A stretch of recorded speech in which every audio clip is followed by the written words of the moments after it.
Chapter number 3 हमारे पास ये बेटा, ये एमडी कैट में, एमडी कैट 2024 में ये हमारे पास चैप्टर 3 होता है जिसको हम लोग कहते हैं गैसेस, पीएमडीसी सिलेबस के अकॉर्डिंग, ठीक है। और इसके अंदर जो टॉपिक्स हमारे पास है पीएमडीसी सिलेबस के अकॉर्डिंग वो क्या है, तो उसमें से एक हम लोग इसमें केएमटी ऑफ गैसेस देखते हैं, जो पॉइंट्स हैं उसके। सेकंड, रियल गैस और आइडियल गैस के बीच क्या डिफरेंस है ये देखेंगे। ये सारा लेक्चर मैंने अपलोड कर दिया है कल। तीसरा, एसटीपी देखेंगे, स्टैंडर्ड टेम्परेचर प्रेशर क्या चीज़ होती है, ये तो पता ही चैप्टर 1 में भी देखा है।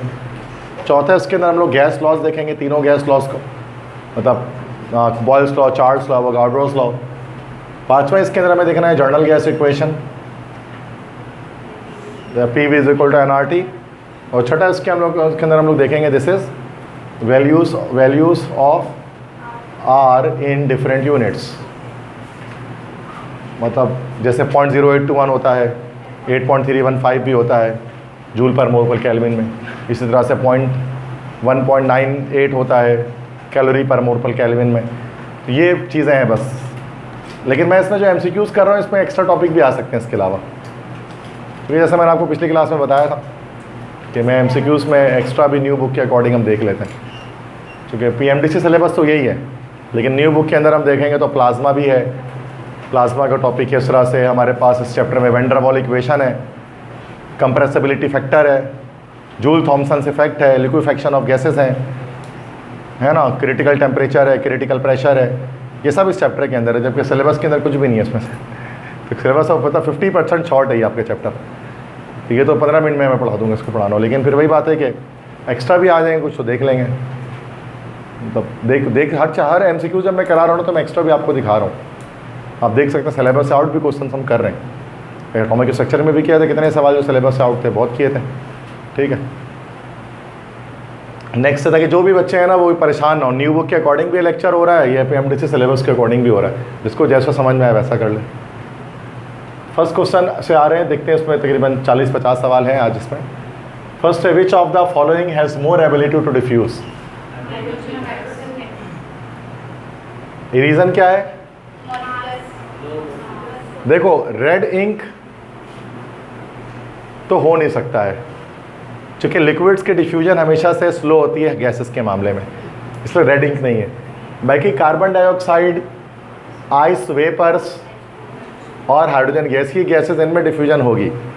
अब डिफ्यूजन आपको पता है उसमें grams law of diffusion apply हो रहा होता है। ग्राम्स लॉ ऑफ डिफ्यूजन में क्या होता है, जो लाइटर गैसेस होते हैं it will diffuse faster than heavier gases. तो क्या सबसे लाइटर गैस कौन सी है?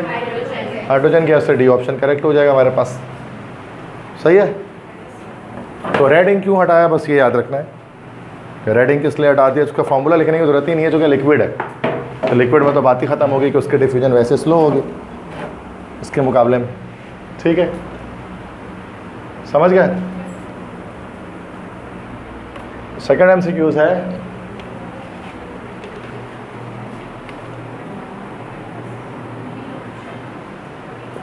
the most widely used unit in engineering work which is equivalent to 1 ATM। PSI में सही वैल्यू क्या होती है 1 ATM की? 14.7 PSI, पाउंड पर स्क्वायर इंच। सही है, बिल्कुल सही कहा, बी ऑप्शन करेक्ट आ जाएगा। The SI unit of pressure is usually expressed in terms of, C option होगा बिल्कुल सही, न्यूटन पर मीटर स्क्वायर। इसी को और क्या कहते हैं हम लोग हैं, इसी को हम लोग पास्कल कहते हैं, PA लिख रहे होते हैं इन शॉर्ट, ठीक है। तो ये तो पढ़ा हुआ, ये आसान बातें चल रही हैं अभी तो, क्लियर है को मसला। आगे बढ़ते हैं। Intermolecular forces are the cohesive forces of attraction by which molecules clinch to each other. The strength of these forces in gases are dash. Weak होते हैं इंटरमोलिकुलर फोर्सेस, बिल्कुल सही जवाब।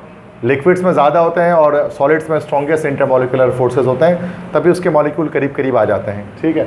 तो सही जवाब दिया आप लोगों ने, सी ऑप्शन करेक्ट है, weak. Next the human body temperature is 98.6 centigrade में क्या होता है 37 degree.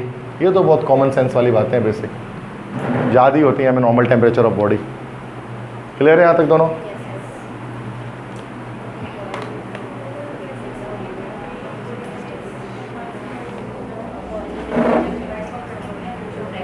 Robert Boyle investigated the behavior of gas experimentally by which of the following relationship? Volume is inversely proportional to pressure at constant temperature। बिल्कुल सही जवाब, C option, good. सारा तो आती है तुम लोगों को। ये मैं बोला मैं क्या बॉयल्स लॉ चार्ट्स हो तुम लोगों को पढ़ाऊंगा यार, पहले से पता है तुम लोगों को ये सारे laws. Next, keeping the pressure constant the temperature of an ideal gas is change from 10 kelvin to 30 kelvin, the volume change from 1 dm³ to dash. कौन सा लॉ लगेगा, Boyle's law Charles law? Charles law लगेगा। V1/T1 is equal to V2/T2। हमें निकालना क्या है, V2 निकालना है ना, तो V1/T1 इंटू T2 हो जाएगा। V1 कितना हमारे पास है, यस 1 dm³। T2 कितना है 30, 10 30/10 3, ऐसे ही आ जाता है। क्लियर है? ये चार्ल्स लॉ का फॉर्मूला कहलाता है V1/T1 is equal to V2/T2। मतलब टेम्परेचर को चेंज करने से वॉल्यूम पे क्या इफेक्ट होता है, तो ये चार्ल्स लॉ के थ्रू हम देखते हैं। क्योंकि चार्ल्स लॉ के मुताबिक वॉल्यूम और टेम्परेचर एक दूसरे के डायरेक्टली रिलेटेड है, डायरेक्टली प्रोपोर्शनल है। That's why C option will be the correct answer है। सही है। नेक्स्ट क्वेश्चन देखते हैं।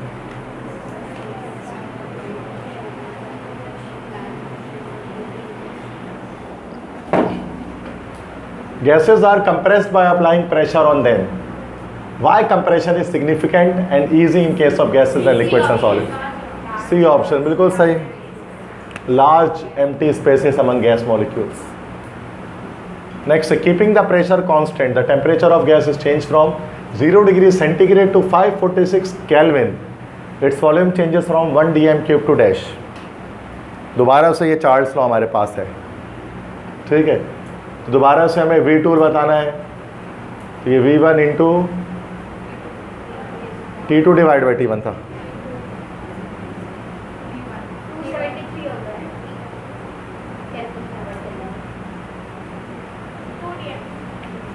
यस, तो V1 देखो, ये V1 है, ये सॉरी T1 है, टेम्परेचर 1।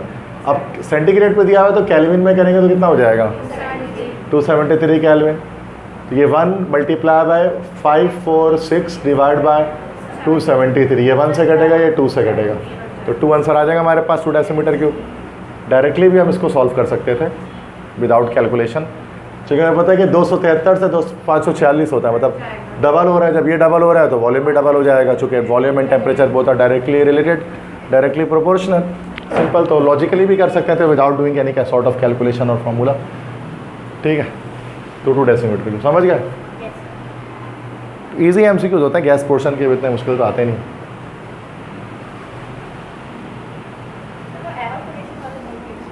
एवोपरेशन वाला वो तो लिक्विड है, वो तो लिक्विड पोर्शन में होगा। इसमें तो गैसेस पड़ रहे हैं, उसमें गैसेस में एवोपरेशन कब से होनी शुरू हो गई? गैसेस में कंडेंसेशन हो सकती है। वो चैप्टर 2 था वो तो हमारा, वो तुम्हें तो सारे एक साथ था। पीएमडीसी में गैस अलग है, लिक्विड अलग है, सॉलिड अलग है। न्यू बुक के अंदर भी तीनों अलग अलग है। आप लोगों ने पुरानी बुक पढ़ी होगी ना, तो पुरानी बुक जिसने पढ़ी है उसमें एक साथ पढ़ा होगा। न्यू बुक जिन्होंने पढ़ी है जो ना, उन्होंने अलग अलग चैप्टर पढ़े इसके, समझ गए? पुरानी बुक में पूरा एक चैप्टर में था, बहुत लंबा चैप्टर था ये। नेक्स्ट है, the following curve is obtained when we plot a graph between dash. तो कर्व आ रहा है, कर्व उस वक्त आता है जब दो चीज़ें इन्वर्सली रिलेटेड होती हैं। तो ABCD ऑप्शन बताओ ना। ये तो मुझे पता है कि प्रेशर और वॉल्यूम का आएगा। बॉयल्स लॉ क्या हो जाएगा? Pressure on x axis and volume on y axis keeping temperature unchange. सही है, डी ऑप्शन हो जाएगा। बॉयल्स लॉ की ग्राफ है ना, जो कि कर्व में आ रही होती है। ईजी होता है, देखने में कितना मुश्किल लग रहा है कि मतलब ग्राफ दे दिया, क्या दे दिया। वो सिंपल पूछ रहा है ग्राफ किसका है। अब ये सीधी लाइन होती है तो हम बोलते चार्ल्स लॉ की। General gas equation is used to determine the density of gas. Density of gas can be measured as dash. देखो जनरल गैस इक्वेशन हमारे पास क्या होती है, this is PV is equal to nRT। अब n को अगर हम चेंज करेंगे तो PV is equal to mRT upon capital M। सही है, ये भी तो एक फॉर्म निकल सकती है। अब डेंसिटी क्या होती है? मास पर यूनिट वॉल्यूम। तो मास अपॉन वॉल्यूम को अगर हम सेपरेट कर लें तो ये हमारे पास क्या आ जाएगा? PM/RT आ जाएगा, और ये हमारी डेंसिटी है, तो D = PM/RT। क्या ऑप्शन है? C ऑप्शन करेक्ट हो गया, D = PM/RT। सिंपल, इस तरह से हम इसको ड्राइव कर लेंगे। तो यही कह रहे हैं ना कि जनरल गैस इक्वेशन को इस्तेमाल किया जाता है किसी गैस की डेंसिटी को मालूम करने के लिए, किस फॉर्मूले से मेजर कर सकते हैं। तो इसी तरह से आपने क्या किया, इसको अरेंज कर लिया फॉर्मूले को, तो आपके पास डेंसिटी का फॉर्मूला आ गया। ये आप लोगों ने फर्स्ट टाइम में न्यूमेरिकल भी किए होंगे इस फॉर्मूले से, है ना, याद आ रहा होगा आप, डेंसिटी PM/RT। समझ में आ गई बात? क्लियर है? कुछ भी समझ में नहीं आया तो पूछना, पूरा एकदम हिस्ट्री ज्योग्राफी खोल देंगे उसकी, टेंशन नहीं है। टॉपिक समझ में आना चाहिए, नहीं तो कोई टॉपिक बहुत हज़ार तरीके मेरे पास समझाने के एक टॉपिक को, सही है ना। बस एक सिंपल समझ में आ रहा है तो भी ओके, ठीक है ना। मतलब अगर आपको नहीं समझ में आया तो आप बोलो था दूसरे तरीके से समझाइए, तो और 10 तरीके मेरे पास है, समझा सकता हूँ मैं आपको उस चीज़ को। तो केमिस्ट्री का मसला नहीं, मैं चाहता हूँ केमिस्ट्री जिस तरह से मेरे फिंगर टिप्स पे है या आपके भी फिंगर टिप्स पे हो तो मज़ा आए ना, उंगली के इशारे पे भागे केमिस्ट्री, ऐसा हो तो मज़ा आता है फिर टेस्ट देने में भी। तो 54 में से 54 लाओगे तो मज़ा आएगा, ऐसा थोड़ी ना मज़ा आएगा। मैंने तो 2023 का पेपर देखा था, मैं तो उसको देख के हंसी रहा था सॉल्व करते, बोले ये क्या है, मतलब ये तो मतलब इतना आसान पेपर, मतलब MD कैट का टेस्ट इतना टफ बनाना चाहिए इसको, लेकिन बना कितना आसान है, उसमें ये बच्चों के नंबर नहीं आ रहे क्योंकि वो पढ़ के मुश्किल जा रहे, दे रहे आसान है, उल्टा हो जा रहा है, हर साल उल्टा हो जा रहा है। हर साल टीचर डरा रहे बहुत मुश्किल आएगा, बच्चे बहुत मुश्किल पढ़ के जा रहे हैं, आ रहे इतना आसान है। यही 2 साल से बच्चों के साथ प्रैंक हो रहा है, समझ जाओ हमारे बच्चों के साथ, कि कोचिंग में उनको पढ़ाया जा रहा है इतना हाड़ा-उड़ी खतरनाक किस्म का, और आ रहा है एकदम हलवा, कुछ भी नहीं है। तो आप मुश्किल पढ़ने के जाएँ और आसान आ जाए तो भी टेंशन है क्या, क्योंकि आसान का कॉन्सेप्ट दिमाग से निकल जाता है, क्योंकि मुश्किल दिमाग में घूम रहा है। अब बच्चे के दिमाग में वैन डेर वाल इक्वेशन घूम रहा है, कंप्रेसिबिलिटी फैक्टर घूम रहा है, जूल थॉमसन इफेक्ट घूम रहा है, प्लाज्मा घूम रहा है, लिक्विफेक्शन ऑफ गैसेस घूम रहे हैं उसके दिमाग में, मुश्किल बातें घूम रही हैं।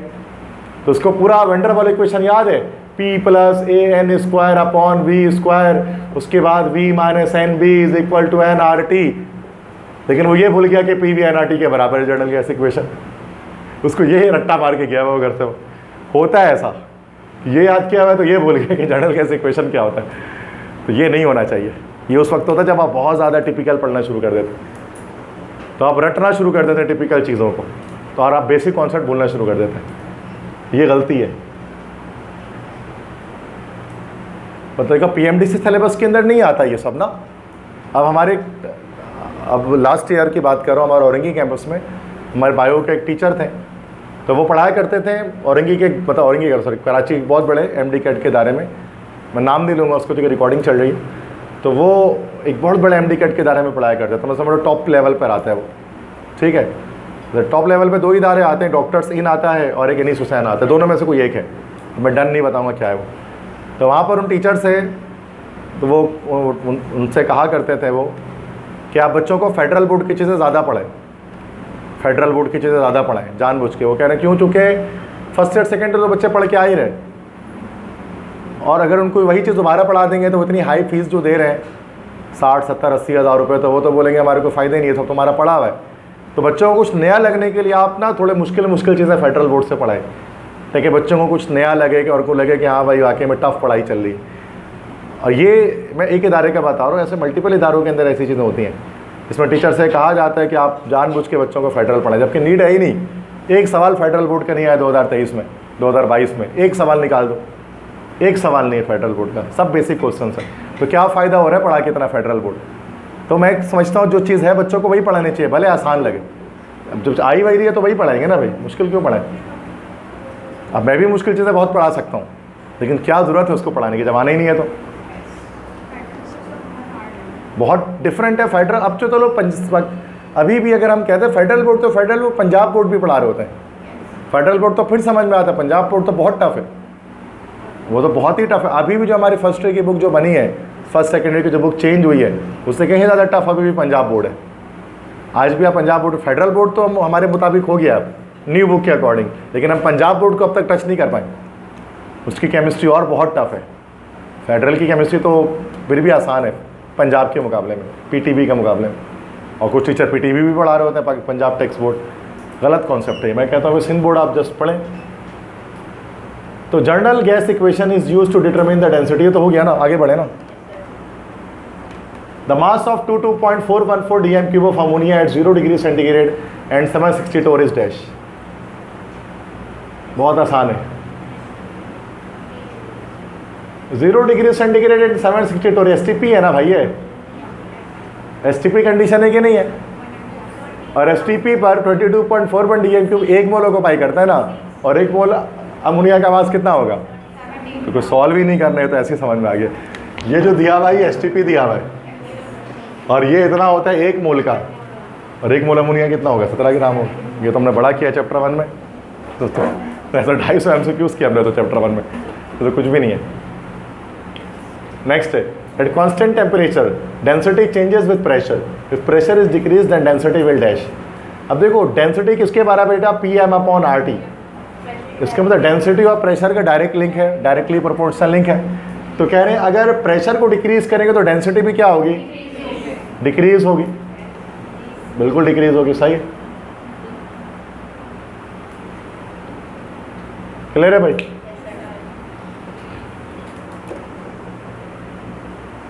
नेक्स्ट क्वेश्चन है, kinetic interpretation of temperature suggest that a change in temperature has results the change in dash। KMT कहती है कि जब हम टेम्परेचर को चेंज करते हैं तो फिर क्या चीज़ चेंज होती है। देखो KMT का एक पॉइंट है बड़ा मशहूर कि kinetic energy is directly proportional to temperature, बहुत मशहूर बात सुनी होगी आपने।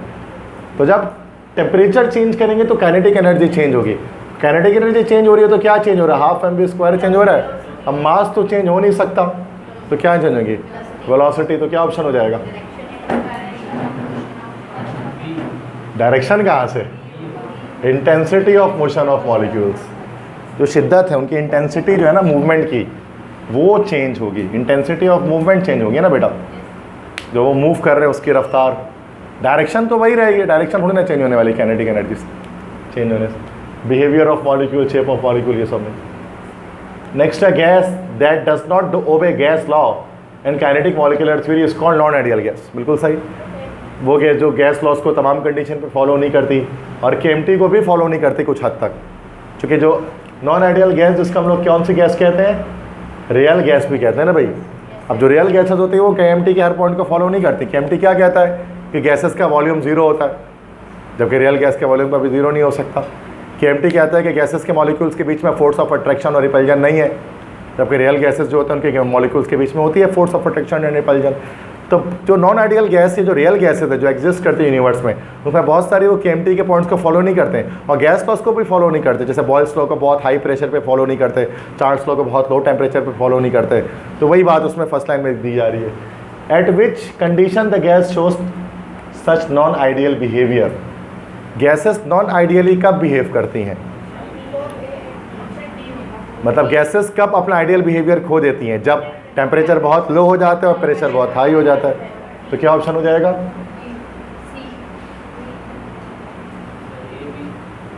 एक मिनट, हाँ सही ना, ए भी होगा ना, डी होगा ना भाई।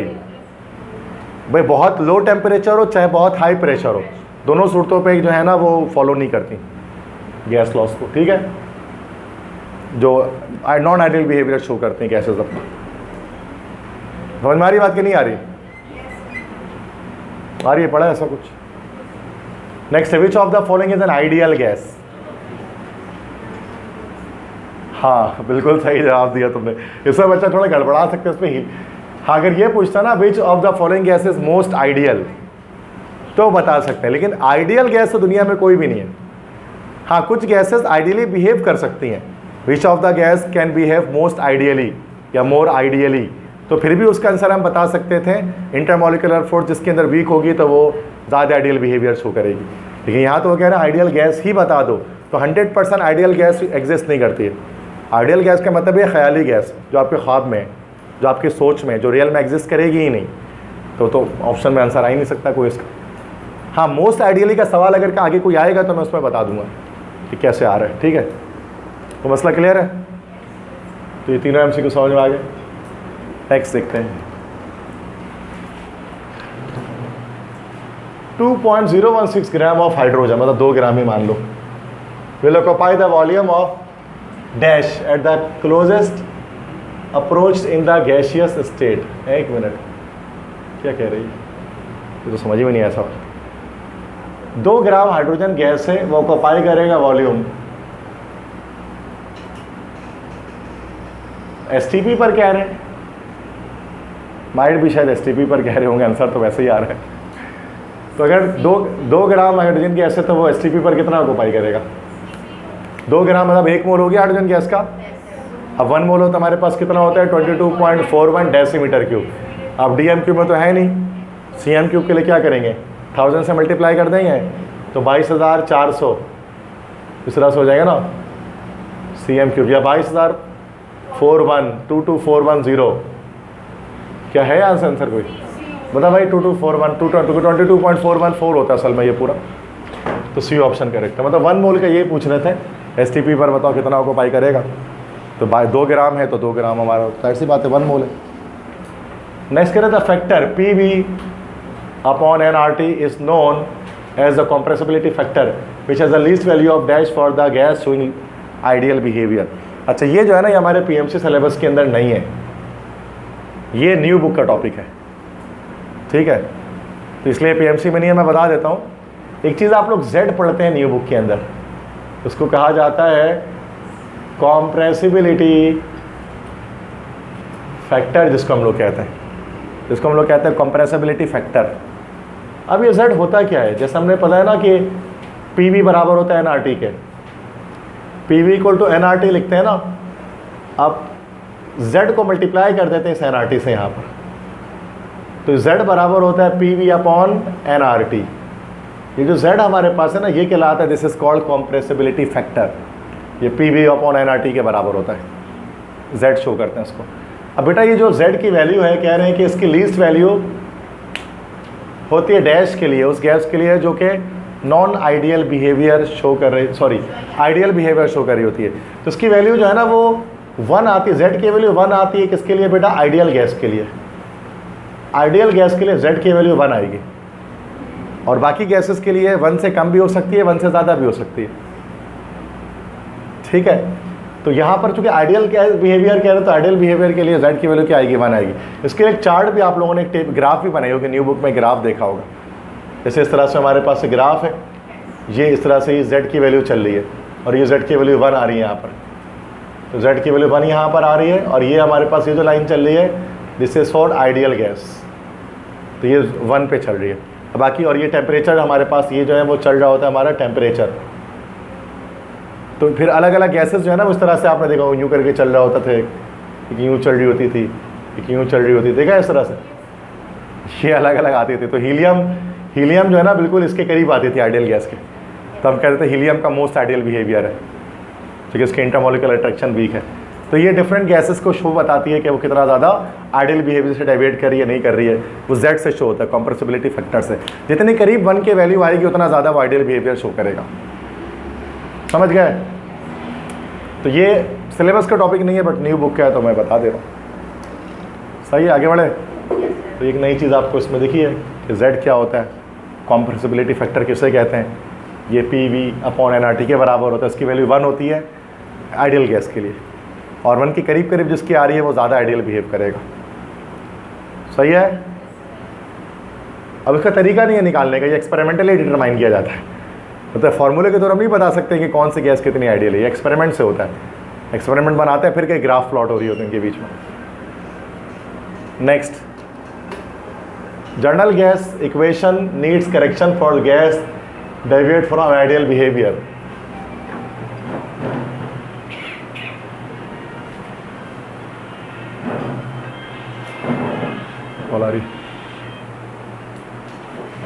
चलो मौसम अच्छा हो रहा है फुल दोबारा से, अच्छी बात। दिन में तो बड़ी गर्मी थी भाई, तो वो वेदर रिपोर्ट में बताया था मज़ाफ़ाती इलाकों में बारिश होगी, मतलब औरंगी बल्दिया ये सब मज़ाफ़ाती इलाके जो कॉर्नर है कराची का कोना कोना जो पड़ते हैं, ठीक है। चलो भाई, कुछ मसला है तो ये can we receive the call, no issues.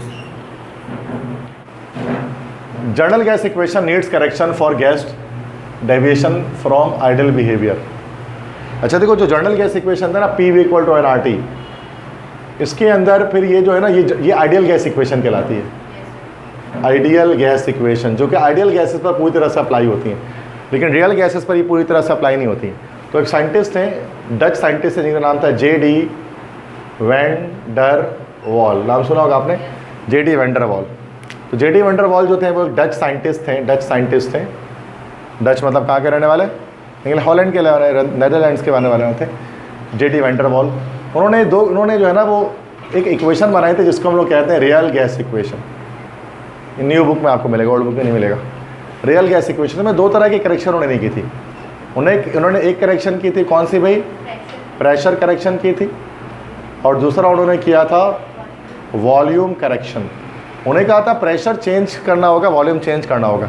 जिसको आप P लिख रहे हैं वो बराबर होना चाहिए P plus AN square upon V square के, और जिसको आप V लिख रहे हैं वो बराबर हो जाए V माइनस NB के बराबर होना चाहिए। तो उससे इन्होंने एक नई इक्वेशन PV में निकाली थी कि P plus AN square upon V square, और V को उन्होंने कर दिया था V minus NB is equal to nRT। ये जो इक्वेशन हमारे पास कहलाती है इसको रियल गैस इक्वेशन कहते हैं। इसी को हम लोग क्या बोलते हैं, वैन डर वाल्स इक्वेशन। ठीक है, अब इसकी पूरी डेरिवेशन थी न्यू बुक में, ये सब नहीं देखेंगे। तो यहाँ पर दो तरह की करेक्शन हुई, तो इसका ऑप्शन क्या हो जाएगा हमारा, D, both B and C.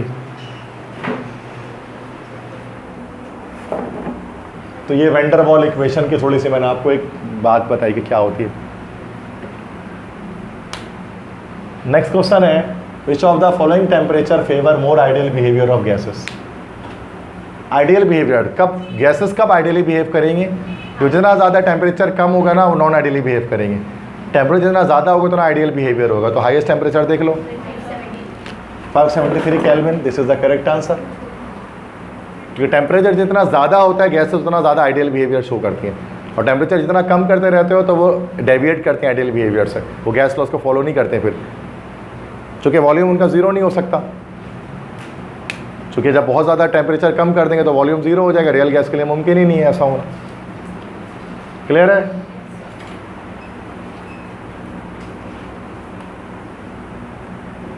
Next question हमारे पास है, सॉरी तो पीछे चला गया। In general gas equation R is the gas constant whose value depends upon the dash। क्या कह रहे हो? Yes, C option, units of measurement of variable. मतलब जो सिर्फ उसकी जो वैल्यू होती है ना वो यूनिट्स पर डिपेंड है, यूनिट चेंज करते हैं तो आर की वैल्यू चेंज हो जाती है। आर की 3 वैल्यूज हमें पता है ना, आर की एक आर की वैल्यू हमें पता है 0.0821 ATM DM³ पर मोल पर केल्विन, एक पता है 8.315 जूल पर मोल पर केल्विन, एक पता 1.98 कैलोरी पर मोल पर केल्विन। ये 3 वैल्यूज़ हैं, और भी निकलती हैं, ये 3 इंपॉर्टेंट वैल्यूज़ होती हैं ना आर की, गैस कांस्टेंट की। सही है तो मसला। नेक्स्ट क्वेश्चन है, 1 एटमॉस्फेरिक प्रेशर इज डैश। एक ATM बराबर है 101.325 पास्कल के, बिल्कुल सही। किलो पास्कल 523 है, सही, सी ऑप्शन होगा। नेक्स्ट है, which parameter is kept constant while studying the relationship between pressure and volume. Temperature जाहिर सी बात है कांस्टेंट कर देंगे, बॉयल्स लॉ आई, समझ गए? हाँ आप जाए ना, बाहर जाए, तभी तो मैं कह भी तो रहा था भैया, you have to go. Alright, so this 3 are done. Okay, clear? आसान MCQ मैंने बताए थे आपको, इतने मुश्किल नहीं। नेक्स्ट क्वेश्चन है, for ideal gases isotherm refers to the dash.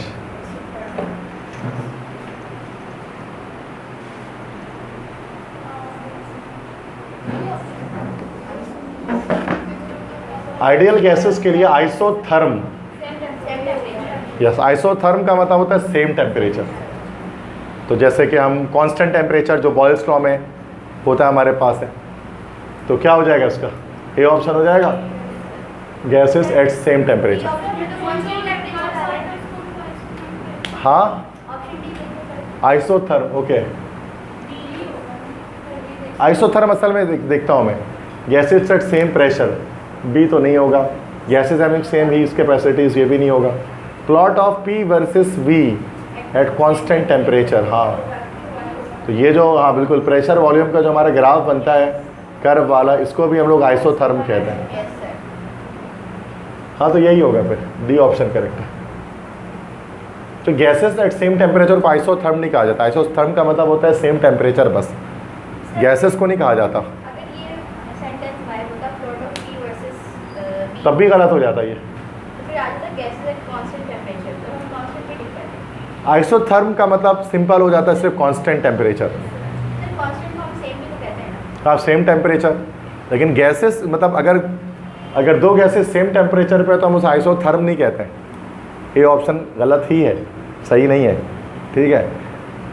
हाँ अगर कुछ नहीं होता तो फिर हम वो लगा लेते हैं, नहीं होता अगर उस, हाँ ये ग्राफ को हम कहते हैं कर्व जो होती है, जैसे आइसो बार एक ग्राफ हमारे पास आता है, आइसोथर्म ये कर्व लाइन होती है जो सेम टेम्परेचर पर चल रही होती है। नेक्स्ट क्वेश्चन देखें। If absolute temperature of a gas is doubled and the pressure is reduced to 1/2, the volume of the gas will dash. क्या बेटा क्या हुआ?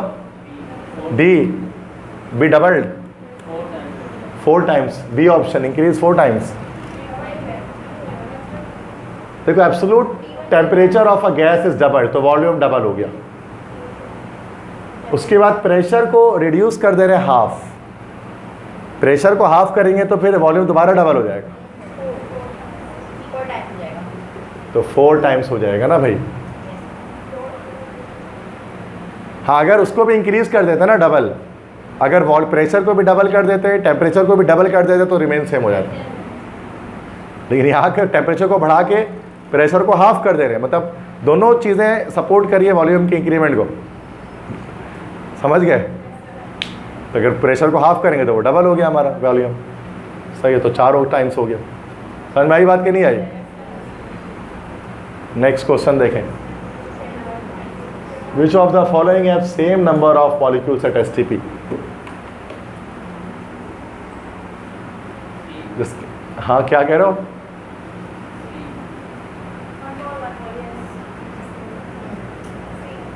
C option 44 gram of CO2 1 मोल है, बिल्कुल सही। 22 पॉइंट, हाँ बिल्कुल सही यार, दोनों 1 मोल आ रहे हैं, तो दोनों के पास सेम नंबर ऑफ मॉलिक्यूल्स हैं एसटीपी में। क्या बेहतरीन दिमाग चलाया, बहुत जल्दी बताया। बाकी सब में कुछ ना कुछ मसला है ना, जिसमें दोनों में सेम से भी सी में आ रहा है, मसला आ रहा है कुछ ना कुछ। अब तुम लोग MBBS में नहीं होगा तो किसमें होगा, किसका होगा फिर यार? इतना दिमाग तो लोग चला रहे हो, अब तो होना चाहिए ना यार, अभी नहीं हो तो फिर तो दिमाग ख़राब हो जाएगा। Next, the initial volume of a gas cylinder is 750 ml. If the pressure of gas inside the cylinder changes from 840 to 360 mm of Hg, the final volume of the gas will be। क्या Boyle's law है? Just P1 V1 equal to P2 V2 बता रहे, क्या final volume V2 बताना है, तो P1 V1 upon P2, V2 क्या आ जाएगा? P1 हमारे पास है क्या 840, V1 है 750, P2 क्या है 360। सॉल्व करना पड़ेगा।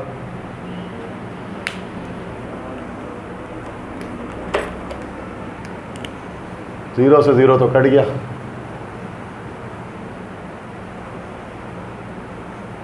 टू से कटा तो 18, 42, फिर 9, फिर 21, 3 3 9 और 3 7 21, 3 और 750 कट रहे हैं कैसे? 3 5 15 और 0,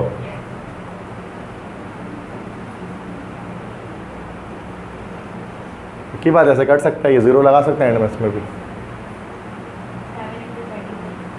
3 to the 6, 3 5 15 और 0, तो 250 और 3 3 0 0, हाँ सही है। ओके 250 मल्टीप्लाई बाय 7 हो रहा है ना सिर्फ, उसका मतलब है। अच्छा एम एल में आएगा ना, सही है। 250 इंटू 7 कितना हो गया हमारा? Okay 5 7 35, 7 2 14, 17 17 50, 1.750 DM3। यस हो गया, ए ऑप्शन हो जाएगा। DM3 में बोला ना, तो डिवाइड बाय 1000 कर दिया इसको, तो 750 में पॉइंट यहाँ लगा दिया हमने। तो ये है बॉयल्स लॉ का न्यूमेरिकल है, इसको सॉल्व कर लिया, हो गया ना आसान। मतलब इतना मुश्किल, थोड़ी कैलकुलेशन करनी पड़ी है, उसके बाद आगे क्लियर है। कैलकुलेटर तो किसी सूरत में भी नहीं चलाना है, कुछ भी हो जाए उसकी बिना ही करना है, तो इतना टाइम लग रहा है ताकि आपकी प्रैक्टिस हो सके, वरना मसला हो जाएगा फिर आगे। नेक्स्ट क्वेश्चन है, a gas has volume and pressure are कम 1 DM³ and 2 ATM respectively. What should be its new volume and pressure increase to 6 ATM at constant temperature? वही है बॉयल्स लॉ है, लगा दो दोबारा।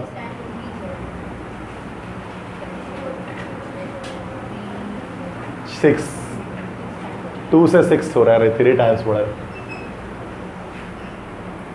बता दो ना, ऐसे तो वैसे भी फ्रैक्शन में लिखा हुआ 1/3 आ रहा है, बाकी बच्चे निकालें, निकालो ना। P1 V1 equal to P2 V2, simple निकल जाएगा।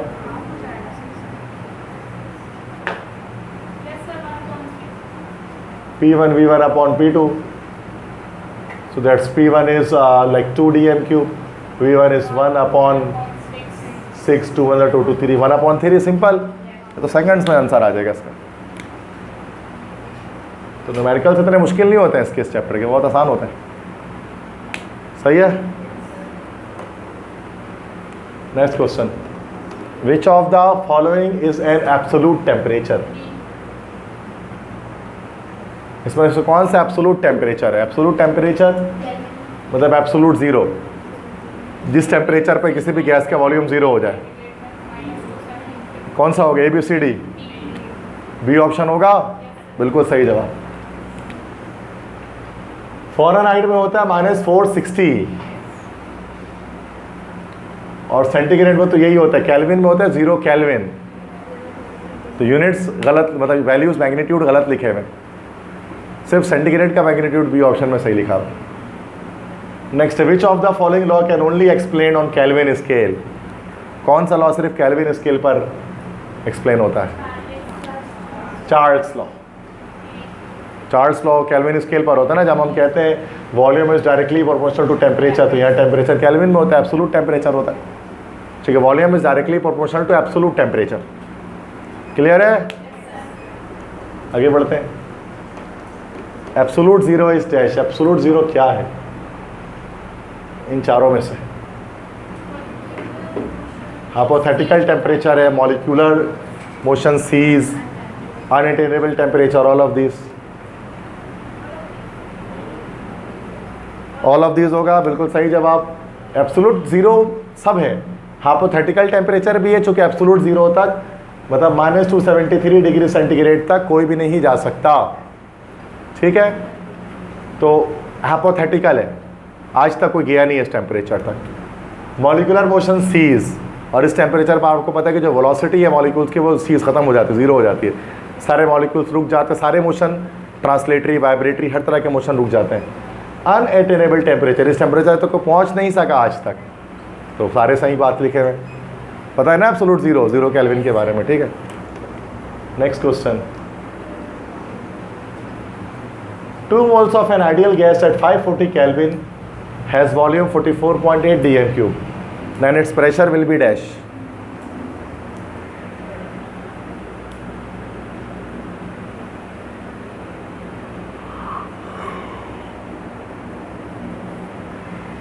बताएं, 2 मोल आइडियल गैस का 540 के वॉल्यूम है, उसका प्रेशर कितना होगा?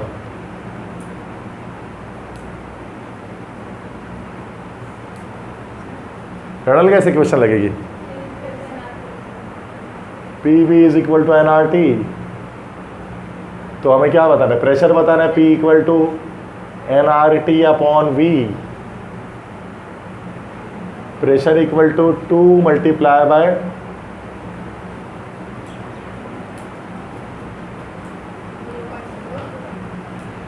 821 मल्टीप्लाई बाय 540 डिवाइड बाय। अच्छा अब देखो इसको हम ऐसे सॉल्व करना बड़ी पंचायत है। हाँ आप समझ गए तुम लोग, इसको सॉल्व करना चूँकि मसला ये है कि ये बहुत टिपिकल है, वो है कैलकुलेशन है। देखो कॉमन सेंस की बात है, एक मोल जब होता है ना, एक मोल जब होता है तो उसका 22.41 dm³ जब वॉल्यूम होता है, और जब टेम्परेचर 273 केल्विन होता है तो सूरत में उसका प्रेशर 180 m होता है। अब प्रेशर डबल तब होगा जब ये सारी वैल्यू डबल हो जाएगी, मोल डबल हो जाएगा, वॉल्यूम डबल हो जाएगा, टेम्परेचर डबल हो जाएगा, सब डबल हो भी रहा है, तो कितना हो जाएगा 280 m हो जाएगा। इस तरह से कॉन्सेप्ट लगाओगे ना तो ये जल्दी आराम से हो जाएगा, समझ गए। तो सारी चीज़ें डबल हो रही हैं, तो that's why 280 m is the correct option. सही समझ गए। नेक्स्ट क्वेश्चन है, mathematically Boyle's law is shown as dash. B option, B D option, P equal to K। Yes, pressure and the product of pressure and volume always remains constant. इसी तरह से निकालते हैं ना, P1 P अपॉन V का, इस तरह से ना। अरे भाई वही बात है, मतलब volume is inversely proportional to 1 upon P होता है ना, तो V equal to K upon P हो गया, तो PV इक्वल टू K हो गया।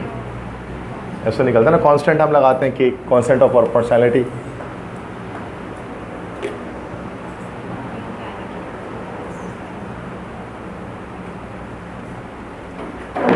नेक्स्ट क्वेश्चन है, an ideal gas obeying kinetic theory of gases can not be liquefied because dash. एक आइडियल गैस जो है ना, उसको कभी भी लिक्विफाई नहीं किया जा सकता। आइडियल गैसेस को हम लिक्विड में कन्वर्ट नहीं कर सकते। रियल गैसेस तो लिक्विफाई हो जाती हैं by the process of Joule Thomson's effect, Linde's method, कोई भी मेथड अप्लाई करके। लेकिन जो आइडियल गैसेस हैं वो कभी भी लिक्विफाई नहीं होती हैं। क्या वजह है, क्यों लिक्विफाई नहीं होती?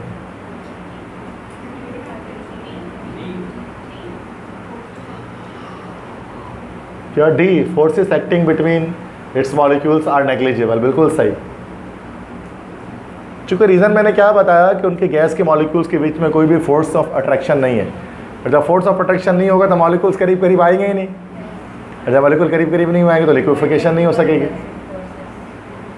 समझ गए? इस वजह से डी ऑप्शन है।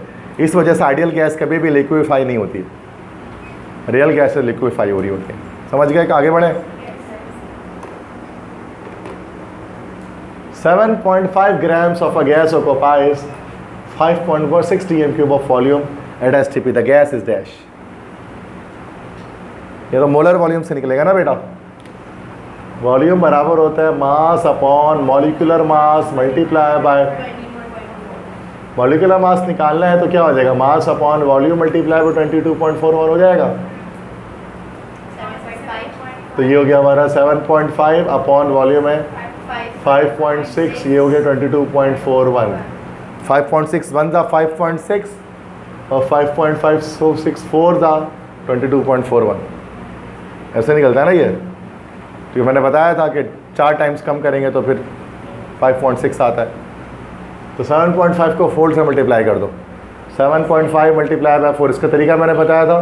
पहले 7 को 4 से करोगे तो कितना हो जाएगा,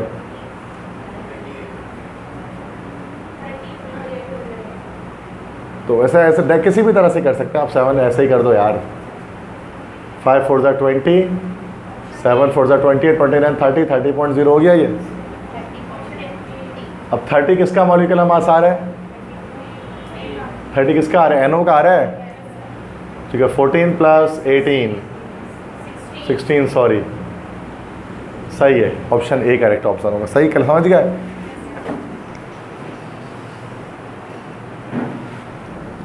तो यह सिंपल, आपने पहले मोलर वॉल्यूम का फॉर्मूला निकाला तो वहाँ से मॉलिक्यूलर मास निकाल दिया और चेक कर लिया इसका मॉलिक्यूलर मास कितना आ रहा है।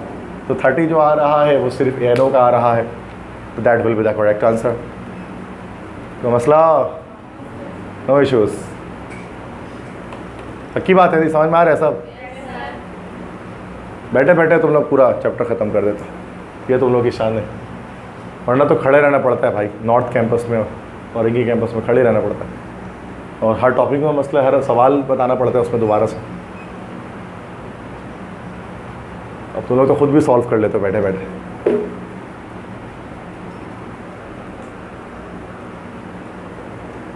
The correct representation of Charles law is given in dash. Charles law का करेक्ट ग्राफ बताओ कहाँ बना हुआ है।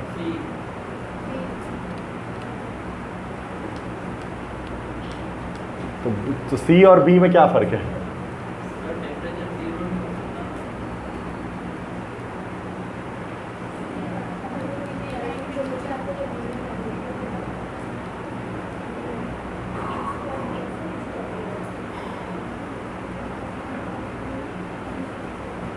अभी किसके लिए? रियल गैस के लिए। आइडियल गैस के लिए तो लिखा हुआ नहीं है। अगर आइडियल गैस के बोलेंगे तो ये भी सही है, रियल गैस के लिए बोलेंगे तो ये वाला सही है। सही बात है ना भाई? तो आइडियल गैस का वॉल्यूम तो 0 हो सकता है।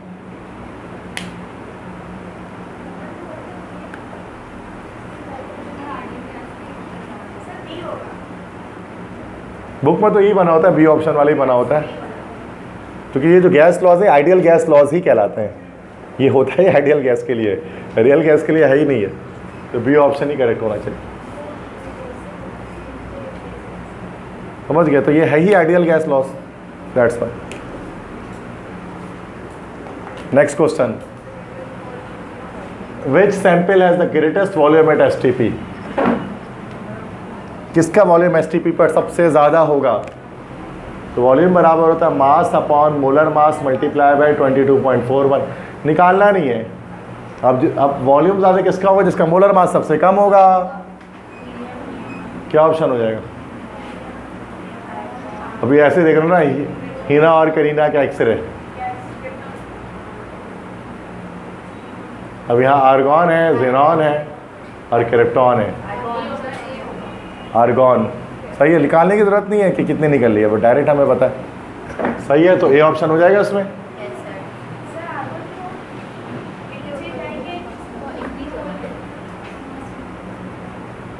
हमें यहाँ पर क्या देखना है कि ग्रेटेस्ट वॉल्यूम, वॉल्यूम ज़्यादा कब आएगा? जब मॉलिक्यूलर मास कम होगा। तो मॉलिक्यूलर मास कम आर्गॉन का होगा। ये लॉजिक है, ठीक है। वैल्यूज़ नहीं डालने की जरूरत है ना, आपको पता होना चाहिए कि इसका एटॉमिक मास कितना होता है। मुझे भी याद नहीं है कि ज़ीनॉन और क्रिप्टॉन का कितना होता है। आर्गॉन का तो चलो पता है 40 होता है, लेकिन इसका याद है किसी को? ज़ीनॉन और क्रिप्टॉन का तो ज़रूरत भी नहीं है। मतलब जिस सवाल में आपको लग रहा है कि मॉलिक्यूलर मास लगाना है, उसमें लगाना नहीं है, तो आपकी भूल है। आपको लग रहा है ऐसा कि आपको लगाना पड़ेगा, उसके बिना ही आंसर सॉल्व हो जाएगा।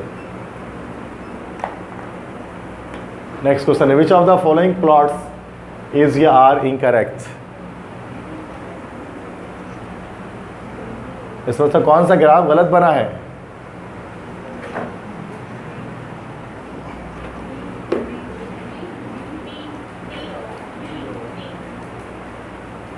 क्या हो गया? ABCD डी ऑप्शन होगा।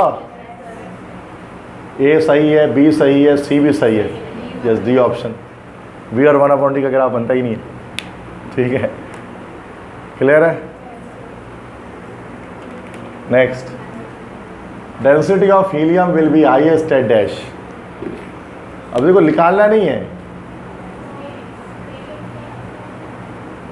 प्रेशर के डायरेक्टली प्रोपोर्शनल है, टेम्परेचर के इन्वर्सली प्रोपोर्शनल है। प्रेशर ज़्यादा होना चाहिए, टेम्परेचर कम होना चाहिए, डेंसिटी मैक्सिमम निकलेगी। तो ज़्यादा प्रेशर कम टेम्परेचर किस में? देख लो, सी में है। ज़्यादा प्रेशर कम टेम्परेचर, ज़्यादा प्रेशर तो 10 atm ओके, और कम temperature 273 degree centigrade, 0 degree centigrade STP। हाँ सही है, सी निकलेगा।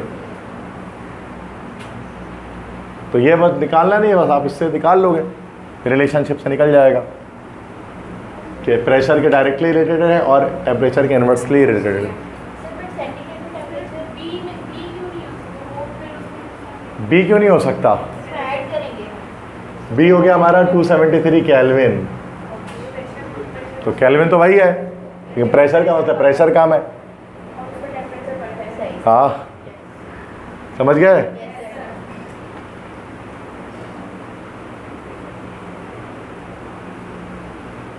नेक्स्ट क्वेश्चन करें। ये तो बहुत बड़ा सवाल है।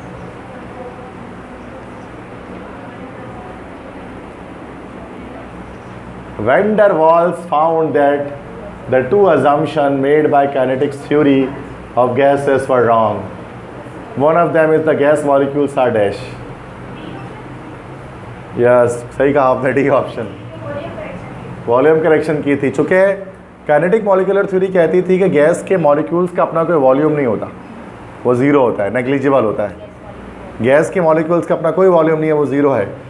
तो फिर भाई वैन डर वाल ने कहा था कि हम गैस का मॉलिक्यूल भले थोड़ा ही है सही, लेकिन हम उसको इग्नोर नहीं कर सकते, इसलिए गैस के मॉलिक्यूल, इसलिए उसने वॉल्यूम करेक्शन की थी। तो उसने इसी बात पे, मतलब उसमें इसको इस बात पे उसको मसला था कि जब KMT कहती थी कि गैस के मॉलिक्यूल्स पॉइंट पार्टिकल्स हैं जिनका कोई वॉल्यूम नहीं होता, जबकि ऐसा नहीं था, गैस के मॉलिक्यूल्स का भी अपना वॉल्यूम होता है, जो वैन डर वाल ने बताया था। ठीक है, और फिर उसने वैन डर वाल करेक्शन की थी। ये बहुत एक बड़ी एक इख्तरा थी और बहुत एक बड़ी एक थिंकिंग थी जो उस पर आई थी। जैसे मैंने आपको बताया था ना, एक वेब सीरीज़ है जीनियस के नाम से, जीनियस आइंस्टाइन। तो जिनको फिज़िक्स पसंद आती है तो वो देखते हैं जीनियस आइंस्टाइन। ये एक वेब सीरीज़ है, तकरीबन 10 एपिसोड इस पर हैं, कभी टाइम मिले तो आप इसको देखिएगा, जीनियस आइंस्टाइन। इसमें बड़ा वैन डर वाल की इसी चीज़ के बारे में है कि जब उसने मॉलिक्यूल्स को बताया था कि गैसेस के अंदर भी मॉलिक्यूल्स होते हैं और उनका कोई मास होता है, उनको इग्नोर नहीं कर सकते। तो आइंस्टाइन वगैरह से पहले के हैं वैन डर वाल। आइंस्टाइन उस वक्त, यानी जब वैन डर वाल अपनी रिसर्चेस कर रहे थे और जब वो दे रहे थे दुनिया को, तो उस वक्त आइंस्टाइन अपने ज़माने तालिब इल्मी में थे। तो वो बड़ा वैन डर वाल की एज अ टीचर पसंद किया करते थे। वो उनके मतलब वैन डर वाल टीचर थे इसके, अल्बर्ट आइंस्टाइन के, फिज़िक्स के। तो वो बड़ा एक अच्छा लगता है उसको देखने में ना, एक कॉन्सेप्ट डेवलप होता है ना। तो हमें लगता है कि पता नहीं जालिम लोग हैं ये। जब आप वेब सीरीज़ देखोगे ना तो थोड़ा सा आपको साइंस में ना इंटरेस्ट इनका डेवलप होगा। आप बोलोगे ये भी हमारी तरह चलते फिरते एक आम इंसान थे, जिनके अंदर वही सारे जज्बात थे जो हमारे अंदर थे, और हमारी तरह ज़िंदगी जी इन्होंने जैसे हमने जी। कोई एक्स्ट्रा कोई वो चीज़ नहीं थी इनके अंदर, बस उन्होंने अपने दिमाग का एक बेहतर इस्तेमाल किया, और तो बस ये और कुछ भी नहीं था। तो हम लोगों ने इनको ना एक बिल्कुल एक डिफरेंट, एक पाकिस्तान के अंदर चूँकि साइंस इतनी ज़्यादा नहीं आगे, तो हम उनको एक डिफरेंट एक कैरेक्टर की तरह देखते हैं जिससे आप नफ़रत करना शुरू कर देते हैं। तो हमारे इस तरह से पढ़ाया जाता है साइंस को कि एक बच्चा साइंटिस्ट से नफ़रत करता है। हमारे इस तरह की मीम्स बनाई जाती हैं कि जो सर न्यूटन के सर पे गिर जाता तो फिज़िक्स नहीं पढ़नी पड़ती, और बच्चे बड़े मज़े से उसको शेयर कर रहे होते हैं और कह रहे होते हैं हाँ बात तो 100% सच है। तो हमारे यहाँ तो साइंस को उस तरह से पढ़ा ही नहीं किया कभी। हमें साइंटिस्ट के रिस्पेक्ट करने कभी सिखाई नहीं गई कि एक साइंसदान की क्या एक इज़्ज़त होती है, क्या रिस्पेक्ट होती है। उसने बहुत बड़ा काम किया। आज जो पंखा, लाइट ये चल रहा है, ये प्रोजेक्टर, कैमरा, ये सब उसी की मरोने मिन्नत है, वरना कुछ भी नहीं होता इसमें से। पत्थर के दौर में जी रहे होते हैं आप, सही बात है ना। तो ये चीज़ है। तो वेब सीरीज़ वगैरह जब देखते हैं तो कभी कभार ड्रामा वगैरह देख कर ना थोड़ी सी इंटरेस्ट एक डेवलप होता है साइंस के लिए। पाकिस्तान तो बनाते नहीं ऐसा कोई भी, पाकिस्तान में भाई सास बहू का ड्रामा चलता है, तुम लोगों को पता है, वही ले दे के वही एक स्टोरी चल रही है, ख़ानदानी मसाइल है ना, ऐसे ही होता है ना। लेकिन जो दुनिया भर के लोग साइंस के मौजू पर भी वेब सीरीज़ तक बनाते हैं, 10-10 एपिसोड की सीजन्स बना रहे होते हैं, तो तब काम करते हैं उसके ऊपर, ताकि उस मुल्क के बच्चे जब देखें तो उनको साइंस का इंटरेस्ट डेवलप हो। हमारे यहाँ तो कोई टीवी चैनल ऐसा नहीं है, वो बिला वजह में किसी ने कोई मीम बना दी, किसी ने कुछ बना दिया, किसी ने कोई वीडियो बना दी, शॉर्ट वीडियो, उसको उठा के मॉर्निंग शो में ले आए, तो ले दे के उसको सब वायरल कर रहे। हमारे यहाँ तो ये चलता है ना, TRP इन चीज़ों की है, क्रिंज चीज़ों की TRP, जो क्रिंज चल रहे हैं। एक सिंगर आ रहा है, उल्टे पुल्टे गाने गा रहा है गंजा, तो उसको कह रहे हैं कि वो क्रिंज चल गया, तो लो हर जगह हर ज़बान में वही चल रहा है, और उसको हर इंटरव्यू में बुलाया जा रहा है, जबकि उसको कोई हैसियत नहीं उसको इंटरव्यू में बुलाया जाए। वही चाहत फ़तेह अली खान, उसका तो नाम ले भी सकते हैं उसका तो नाम रिकॉर्डिंग में भी ले सकते। तो हमारे यहाँ तो यही सिस्टम है ना इन चीज़ों के ऊपर के, उल्टा है सिस्टम मामला ना बिल्कुल। कभी किसी साइंसदान को नहीं बुलाया हमने, क्योंकि रिसर्चर को नहीं बुलाया कि ये कराची यूनिवर्सिटी में फिज़िक्स में रिसर्च कर रहे हैं, देखिए इनसे बात करते हैं आज की क्या रिसर्च कर रहे हैं, क्योंकि पता है कोई देखेगा नहीं। ठीक है, वहाँ इलिटरेट है बड़ी तादाद में, उसको लिटरेसी वाली चीज़ें ही पसंद है।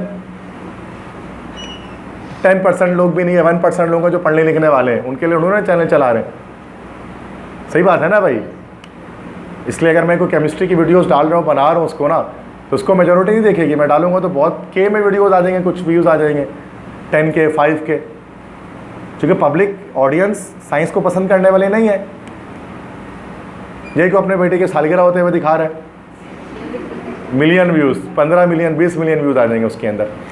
पब्लिक को यही पसंद है। किसी के घर में क्या चल रहा है, टो में रहने की। अल्लाह ताला ने बोला कुरान पाक में किसी को टो में ना रहो, और हम लोग उतने टो में रहते हैं दूसरों के। इसके घर में क्या चल रहा है देखते हैं आज व्लॉग में। अबे भाई उसके घर पे चलो, तुम क्यों देख रहे हो? लेकिन पब्लिक पागल है, आवाम पाकिस्तान की इन्हीं चीज़ों के पीछे। सच्ची बात है ना भाई, गलत बात तो नहीं है उसमें कोई। चलो देखते हैं आगे। तो ये तो हमारा हो गया। तो अच्छी चीज़ देखें, जो मैं रिकमेंड करता हूँ ये देखें घर जाके, तो फिर मज़ा आए। साइंस की चीज़ें देखें, एक से एक चीज़ें हैं वो देखें, टाइम अच्छी तरह से पास होता है और लगता है कुछ सीखा है, और है ना, और लगता है कि यार अपने फील्ड की तरफ इंटरेस्ट डेवलप होता है। ऐसी चीज़ देखें इंसान, वरना बाकी चीज़ों को कोई फ़ायदा नहीं, वेस्ट ऑफ टाइम और कुछ भी नहीं है। जो कितना कीमती वक्त अल्लाह ने दिया ज़ाया है। ठीक हो, क्या आगे बढ़ते हैं। According to the kinetic theory of gases, the molecular collisions are elastic, such collisions cause dash no energy change. बहुत सिंपल बात है। इलास्टिक कोलिजन जिसमें एनर्जी मोमेंटम कंजर्व हो जाती है, पढ़ा है ना इलास्टिक कोलिजन, तो उसमें कोई एनर्जी चेंज नहीं है, no energy change will be there. ठीक है, कोई मसला? आगे बढ़े, नेक्स्ट देखिए क्या कह रहे हैं। Which of the following is not an assumptions of the kinetic theory of gases. C क्या है, at high pressure gas particle are difficult to compress. ये एक एजम्पशन नहीं है, ठीक है, बाकी सारे एजम्पशंस हैं काइनेटिक मॉलिक्यूलर थ्योरी के। सी ऑप्शन करेक्ट हो जाएगा। क्लियर है? नेक्स्ट KMT के सवाल आ रहे हैं लाइन से। According to KMT, KE of molecule increase when they are dash. कब काइनेटिक एनर्जी मॉलिक्यूल्स की इंक्रीज होगी? जब वो क्या होंगे?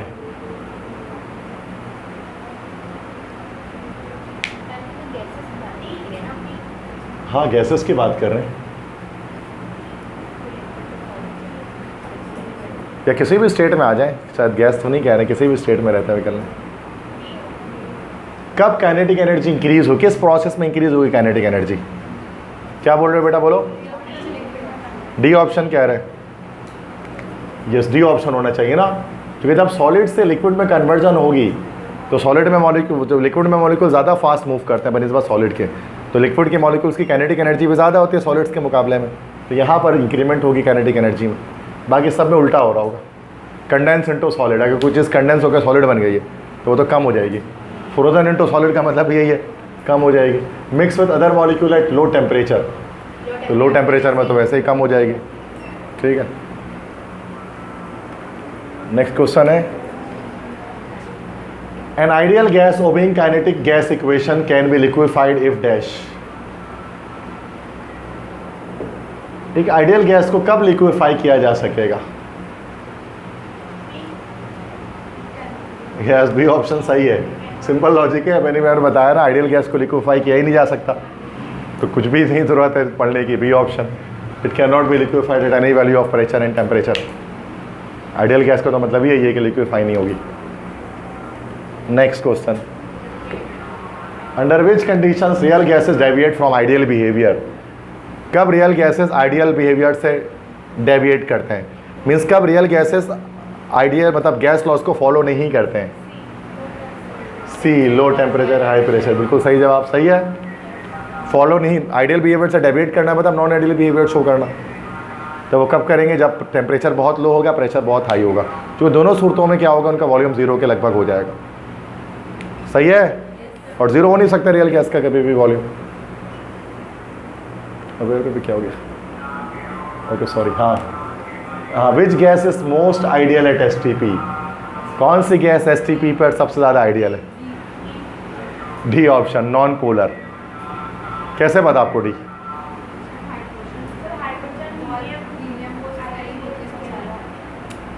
इसका देखो सिंपल लॉजिक मैंने क्या बताया था, इंट्रामोलिकुलर अट्रैक्शन जिसकी सबसे वीक है, तो जो जाहिर सी बात है इंट्रामोलिकुलर अट्रैक्शन हाइड्रोजन की सबसे वीक होगी, H2 की। क्योंकि देखो SO2 में पोलर बॉन्ड है, हम H2S में पोलर बॉन्ड होगा, अमोनिया में भी पोलैरिटी है, पोलर बॉन्ड है, ये नॉन पोलर बॉन्ड है। तो जब सारे पोलर के बीच में जो नॉन पोलर है वो ज़्यादा आइडियल बिहेवियर शो करेगा। क्योंकि इसके मॉलिक्यूल्स के बीच में अट्रैक्शन रिपल्जन इतनी होगी बट इतनी ज़्यादा नहीं होगी। क्योंकि नॉन पोलर है तो उसके अंदर आपको पता है अट्रैक्शन होगी, ये LDF होगी ना। LDF मतलब लंडन डिस्पर्जन फोर्सेस। क्योंकि जो नॉन पोलर मॉलिक्यूल होते हैं हमें पता है नॉन पोलर मॉलिक्यूल के अंदर लंडन डिस्पर्जन फोर्सेस पाई जाती हैं, और LDF जो होती है वो हमारे पास वीकेस्ट इंटरमॉलिक्यूलर फोर्स होती है। इसी वजह से हम कह सकते हैं कि हाइड्रोजन करेक्ट आंसर है, चूँकि इसमें force of attraction and repulsion नहीं होगी जितने ज़्यादा बाकी गैसेस में होगी, और जितने ज़्यादा अट्रैक्टिव रिपल्सिव फोर्सेस बढ़ेंगे उतना ज़्यादा वो आइडियल बिहेवियर से डेविएट करेगा। क्लियर है बात? तो ऐसे हीलियम भी आता है, कभी ऑप्शन है, वही हाइड्रोजन भी आता है, दोनों आ रहा हूँ, तो मसला तो नहीं, आगे बढ़े। हाँ तो चैंपियन है तुम लोग, तो जल्दी समझ जाते हो यार एक बात को, मेरी इतने तेज़ी में बोलता समझ में आ जाती है बात मेरी।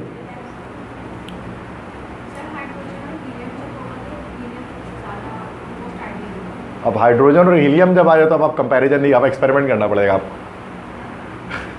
हाइड्रोजन हीलियम अगर आ जाए ना तो एक्सपेरिमेंट्स करने पड़ेंगे, तो दोनों नॉन पोलर है, अब हम जस्ट देख के नहीं बता सकते, फिर एक्सपेरिमेंट करके बताएंगे कौन सा ज़्यादा आइडियल है कौन सा नहीं है, सारे आंसर नहीं दे सकते आप। नेक्स्ट है the particle of a gas can be described as dash. किसी गैस के पार्टिकल किस तरह से मूव करते हैं? Yes, moving randomly in all directions, हर डायरेक्शन में रैंडम मोशन करते हैं। Which gas shows the most deviation from ideal behaviour? कौन सी गैस आइडियल बिहेवियर से डेविएट करेगी? मोस्ट मतलब मोस्ट नॉन आइडियल गैस कौन सी है? अब पोलर ढूंढ लो, पोलर कोई है? यस, HCl है ना पोलर, बाकी देखो सारे नॉन पोलर है कि नहीं है? तो ये हमारा डेविएट करेगा आइडियल बिहेवियर से, ये लॉजिक इस तरह से पहचानते हैं, ठीक है। तो ये उल्टा है, उन्होंने ये नहीं बोला आइडियल कौन सी, कौन सा डेविएट कर आइडियल बिहेवियर से, तो पोलर ढूंढ लिया हमने, पिछले में हमने नॉन पोलर ढूंढा था। Next question, according to the kinetic theory of gases, in an ideal gas between two successive collisions a gas molecule travels dash in a straight line path, simple,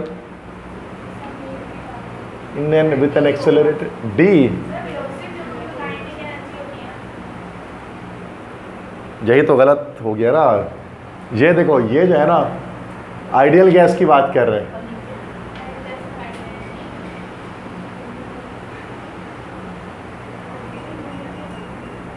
अब ये गैस ये molecule जाकर इस पर टकराया, जब ये मॉलिक्यूल जाकर इस पर टकराएगा तो अपनी सारी एनर्जी इसको दे देगा और वो सीधा उसी स्पीड से चला जाएगा, तो एनर्जी कंजर्व हो गई। तो एक्सेलरेशन कहाँ से आएगा जब एनर्जी कंजर्व होगी?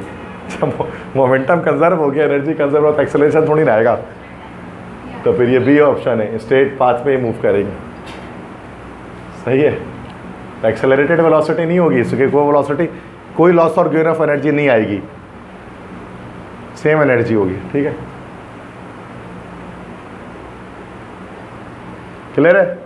तो ये इलास्टिक कोलिजन का मतलब ही यही होता है कि कोई एनर्जी ना गेन होगा ना लॉस होगा, एक्सेलरेशन नहीं होगी कोई उसके अंदर। नेक्स्ट क्वेश्चन है the volume of a given mass of gas is dash of pressure, inversely proportional हो जाएगा, है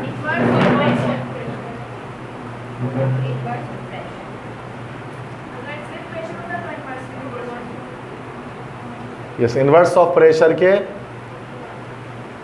तो डायरेक्टली प्रोपोर्शनल है ना, तो इक्वल क्यों होगा? Equal to K upon P होगा, ठीक है। इनवर्सली कहाँ होगा? इनवर्स ऑफ प्रेशर है ना, तो डायरेक्टली हो जाएगा।